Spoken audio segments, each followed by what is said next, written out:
here is Howard Lewis. How you doing, Howard? Come on a little closer. Okay. All right, so what have you been up to? Well, I've been enjoying retirement. Yes. Retired from the military 36 years and the fire department for 33 years. So thanks to all you taxpayers out there paying my pension. Yeah, for the city of Los Angeles. Thank you very much. And you too? Yes, How many years did you put in? Can you believe it's been 10 years? This October will be 10 years. And Vivian and yourself did attend. It was at the 94th Aero Squadron. Remember at Van Nuys Airport? Yeah. Sadly, that whole structure's been bulldozed. Oh, yeah. There is nothing there now. On that subject, though, yes. At Monterey, what's the airport in San Diego?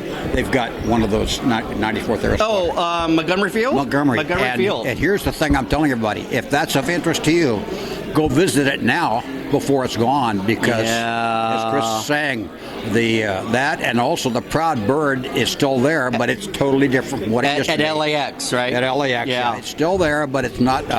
It's nice. I'm not saying don't go there. I'm saying what it used to be is gone. Yeah. They still got the aircraft outside. So they still do? Yeah, it's still worth seeing. So if you're a big aviation buff, the one at LAX, I think they kind of did it like a cafeteria style, right? That's right. That's what they said. It's a high-end McDonald's compared to us sitting down there before. So you still live at that beautiful home in Temecula, right? No, we're in Fallbrook. Fallbrook. Yeah, we're on the cool side of the mountain there. Right. He's right by Camp Pendleton, right? Yeah. Right. And you just had your birthday party last year. We did a couple things. First of all, we celebrated. It'll be 23 years this September since Viv and I got married. Wow. And Vivian turned 80 a year and a half ago, so we had a big party. We had about 100 people there for him. So I'm telling all the friends that came there, we had an opportunity to attend our own celebration of life without having to die first. Without having to die first. And coming here, I've come to most of these over the years, but today I'm particularly happy to be here because I'm still remembering some of the faces. Yes. And we got the name tags. So yes, the name tags do help. And the food was really good. I just ate, and it was the braised tasty. beef was fantastic. Mashed potatoes, a little bit of like a pasta dish. The vegetables were good. And a great big piece of chicken. I didn't taste. Maybe I'll go back and get the chicken. That was worthwhile too. I'm waiting to find out if it's any dessert. So how's your health-wise? Everything okay? Well, I had a hip surgery the end of February. I didn't know that. And that's gone extremely well. I was very surprised how well which hip? Right hip. Okay. And so they installed the ball in the socket. Now, who did you use to do your hip? A private doctor? Did you? I went through Scripps. Okay. And they did it down at Green Hospital in San Diego. So you used you didn't use Medicare for that? I used Medicare. You did use Medicare, and of course I've got, as you know, same thing. We have the medical plan from the fire department. So that was not I am using the VA for hearing aids and things. Okay, so use the VA for hearing aids. But I'm using my medical insurance. You're going to use. Who do you choose? I have Blue Cross PPO through LAPD. Anthem. Oh, Anthem. Okay. Yeah. But there's a subsidy. And then I also have TRICARE, so you do, yeah. I'm very fortunate. Right, so when you turn 60, automatically, when you're retired, you're enrolled into TRICARE. Right. Yeah. Well, that's because of the military. I mean, not everybody is. No, if you're military. Yeah, so it's Medicare, and then Anthem, and then TRICARE in that order. As you get older, it's very complicated because there's different schedules, right? Well, or Plan A, Plan B, Plan C, Plan D. And you and I both remember a very dear friend of everybody's out here, Charlie Hooker. Who's been gone for a number of years now. Yes. But I remember talking to him. In fact, I did his retirement dinner. Yes. And everybody said, you did a great job, Howard. I said, no. Charlie was a great guy to do it for us, so it was a piece of cake to do it for everybody, so beloved as he was. But one of the things he told me after he retired, that his TRICARE was more important to him than was his pension, because that was the biggest thing he needed. He had some eye problems, some other problems. Oh, wow. But after Phyllis died, who had Alzheimer's, he did go through grief counseling, met Trinette, and they had 9 years together before he passed away, and then she passed away not long after that. Now that's So Charlie he- Hooker, right? Charlie Hooker. Now did he go to Charlie- hospice care or no? Or No, he stayed home. Yeah, I'm gonna took- die at home. I don't want to. Yeah. Yeah. I mean, everyone to each its own, right? Well, and that's why I'm sitting and worried about my wife. Is I'm taking care of her now. She's just a sweetheart. Everybody loves her. She's sitting over there visiting Angela, and I'm thinking, Lord, you know what's best, but I don't want to go off and leave her, so I don't want to go first. But on the other hand, if she goes first, I'm going to miss her like heck. And these are everyone goes through this. Yeah. It's just something people don't want to talk about. I'm glad you brought it up. Yeah. Well, I talked to Larry, and he said it's been 2 years since Larry's passed. Okay. And who did I talk to? John. John said his wife had been gone about a year. Yeah. So it's happening all around us. But it's inevitable.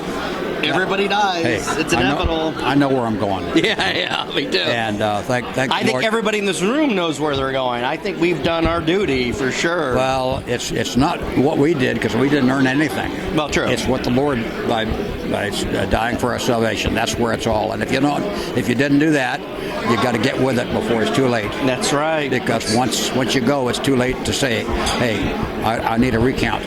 It's not like doing a revote or something. No. All right, so what else is going on? You and I have talked in length on the telephone. You've given me your whole history. But, you said you started in artillery, right? Well, my military career started back in 1966 when the draft was hot and heavy during the early days of the Vietnam War. And I went to join the Air Force, and the guy didn't give me the time of day. He just So I went down. Yeah. Well, he said you can come back next week, and I'm thinking, Okay. wait a minute, here I am trying to give you my most prized possession. Walked down the hall, talked to the Army guy, and I thought, well, he's not going to hog-tie me. So I went in. He treated me like a gentleman, sat me down, and I talked about OCS. So I ended up going in and going through artillery OCS. So I got a commission. Went to Texas for a year. And then went to Vietnam for a year with 1st Cav. So I did a lot of combat assaults on the front line with the 1st Cav. If you watched We Were Soldiers, I was not in that particular action, but that was the unit I was That's how with. Yeah. That's how you were. Yeah. Came back, regretted that I had passed up my first chance to go to flight school. Was working at LAX with TWA, and one of my co-workers told me the Guard was sending guys to flight school.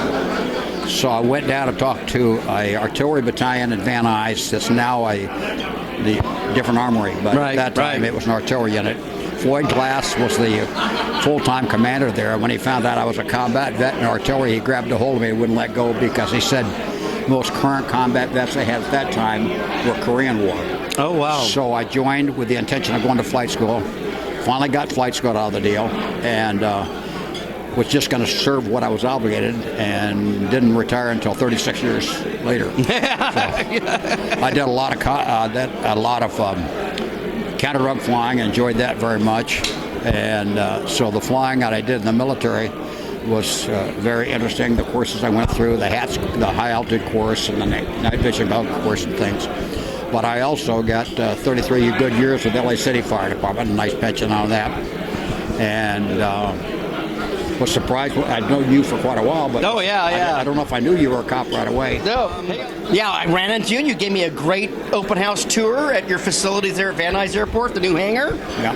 And that was, what's that unit number, 116? The 114 is the fire station. That's the station that's on the airport at Van Nuys for the LA City Fire Department that has the helicopters that they do firefighting and air ambulance with.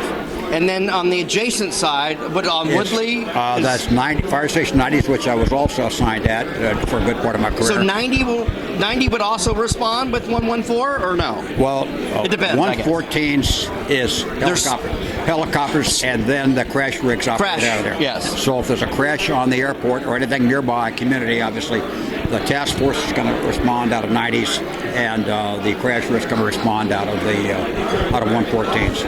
So working at Van Nuys Airport at the end of my career was a nice assignment. So at 90, so that is a task force, which is a ladder company with a tender and then an engine. Yeah, you've got it's 3 pieces of equipment: a truck, big long hook and ladder, and then 2 engines that are identical equipment, but one of them is manned with 4 people. It used to be 5 when I came on the job. man with 4 people, and the third one is called a pump. A pump. And the way you use it is a fire. They stop at the hydrant, and the other rig drops a hose and keeps going to the fire. So what crashed up by my house 3 weeks ago was that truck. It was 2 men in it. Is that the one that rolled over? Yes. I didn't realize that was near your house. I guess I should have, because I knew where you lived. Well, I thought that's why you had called me. So there's just 2 men. There's 2 guys. There's always 2 guys in it. Okay. Well, oftentimes there's only 1 guy in there, but what they probably have is somebody else. Okay. One of the guys might have jumped off the engine and ridden in there. So you joined the LA Fire Department what year? 76. Okay, so you had the old open cab, the old Crown fire trucks. Yeah. Now, how come the water truck or the tender in the back would have an amber light on the rotator, the federal signal light, spinning light? Are you trying to embarrass me to see how much I've forgotten? Yeah, but some had amber, but then they converted them all to red. But I could never understand why those tenders would have, even like the snorkel units. Remember LA City Fire? Well, we had a lot of different kinds of pieces of equipment. One of the pieces of equipment we had was a heavy rescue truck. Yes. We called it heavy utility. And I actually had some time where I was on that. Oh, really? When the library fire downtown, that was a big deal. Yeah. I was dispatched on the heavy U down there with a great big jackhammer like you dig up streets. And what we were doing is we were digging holes through the concrete floor to get something, not just the smoke, but the heat out. The heat. Because that building was so hot. Just like get an oven. the heat out of there. Oh, wow. So, in fact, somebody told me my name's on a plaque down there. I need to go see it. Oh, really? I don't know if it is. I never went down there. Interesting. There's a plaque down there, though, about that whole event. So you did those heavy utility trucks, yeah. Just for a short while. But that was a Mack truck, maybe, right? Well, whoever put the bid in. Yeah. National Harvester or Mack, depending on what year. There is some, and there's some old Los Al, what's his name? He posts a lot of stuff on Facebook. He has an archive of all those photographs. He posts them all the time on Facebook. I'll show you some of the photos in this video, but it's a remarkable collection. But I believe he worked here at Los Al as a helicopter pilot as well. Okay. Sheen, or I think his last name is Sheen. Maybe I got it wrong, but during my career, we had several interesting happens. One of the big ones I was not personally involved with, but happened at the beginning of my career. That was the Sansanita, the ship that blew up down the San Pedro. Oh! Literally blew the center section of the ship up onto the pier. Oh my God! I was just watching a video that had been on before. Wow! But it was interviewing the guys that responded with the fireboats. Amazing. And the guy said he looked out through the smoke, he saw this building on the pier, and says there was never a building on the pier before. Amazing. And, that was one of them. And another big one, they had the high-rise downtown. It was right about the time there was a health building, I think, that caught on fire. Another thing that happened when I was a rookie was the aircraft that crashed on the golf course south of Van Nuys Airport. And that was a big deal. In fact, a good friend of mine was a rookie at that time, and he was up there fighting it when it caught fire, and a lot of guys got hurt. That was when we learned that the kind of uniforms we had of the synthetic material was not a good idea. Oh, no. So we had some people learn that. We learned some lessons. And then we got into river rescue, which we really didn't know a lot about. Adam Bischoff, I think is the kid's name. Yeah. He was the age of my youngest daughter, and she's almost 50. He drowned in the river there, and we did a bunch of river rescue training. And wow. I think a lot of us were pretty naive about what it takes to actually deal with that. Right. So we got involved in that, and LA City does just about all the different kinds of firefighting there is, with the exception of we're not doing heavy woods like timber, but we've got fireboats, we've got air, we've got inner city, we've got some pretty rugged areas, and we've got some pretty luxurious areas. So it was an interesting career. It's definitely diverse. I've still got all my parts. So what did Jerry Dunphy used to say when he was on ABC TV News? From the ocean to the sea? Nobody knows, from the mountains to the sea. Remember? Mm-hmm. Yeah, it's still unusual. All right, so you're kicking it. You're having fun. Yep. You're in Fallbrook. You try to come here I see you here just about every year. Yeah, I think we missed last year, but I have enjoyed it every time, and I was really glad that we made it this year, and I'll probably make it back next year, depending on how my wife and I are doing. Okay, all right, good. So, Howard, we'll see you next time. All right. Thanks for doing that. All right, we'll see you later.